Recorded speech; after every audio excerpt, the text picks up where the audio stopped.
ঘন্টা ধরে বসে থাকলে এরা বলতেছে ভাই আমাদের সাথে আপনি যে পটুয়াখালী যান গলাচিপা যাইয়েন না, বিকল্প কোনো রোড আছে কিনা। মানে কি এনে 4-5 গাড়ি আসছে, 2 গাড়ি পুলিশ আসছে, এরা কি এই কয়েকজন লোকের কাছে সারেন্ডার করছে?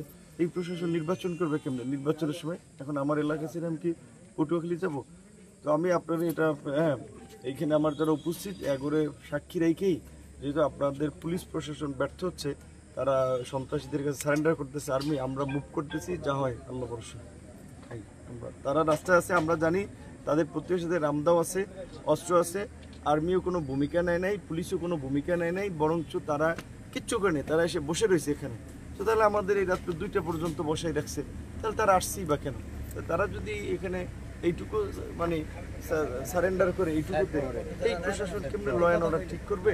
আর তারা আপনার নিরাপত্তা দেবে। আজকে আমি বাংলাদেশের একটা দলের প্রধান, আমি একটা ডাকসুর বিপি ছিলাম, আমি আমার এলাকায় এরকম একটা বিপদে পড়ে এখানে ওনারা এসে একটা তামাশা দেখতেছে।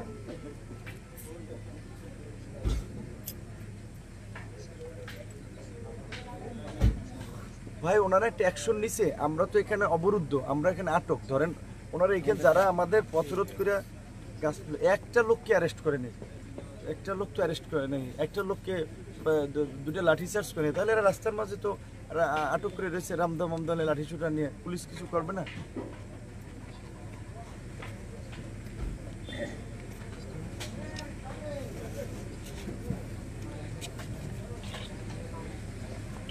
তারা কোনো ভূমিকাই নেয় না, তারা তো আমাদেরকে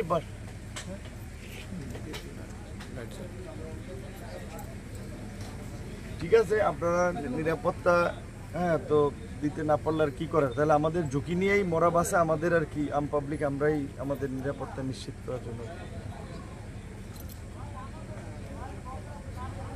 না না ওনারা কিছুই করে নাই, এই ওনারা আসছে, পুলিশ আসছে তো 11টা, এখন তো 2টা বাজে, ধরেন তো 11টা 12টা 12টা 3 ঘন্টা আর্মি আছে। আমি বলছি ওনাদেরকে যে ঠিক আছে ভাই, আপনারা যদি ভয় পান, আপনারা যদি সারেন্ডার করেন, তাহলে কী করে আমরাই জীবন ঝুঁকি নিয়ে মুভ করি আর কি। ঠিক আছে, ভালো থাকুন। এই আরিফের গাড়িটা কই? এই গাড়ি নাজুল লাগে আপু ভাই একটু কথা বল ভাই, কথা বল তুমি বেশি আসো। আমরা তো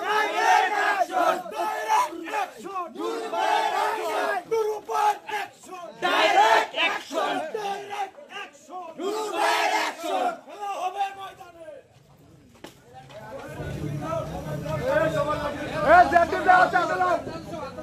For more updates, follow us on Facebook, subscribe our YouTube channel, get the latest update on www.daily-sun.com.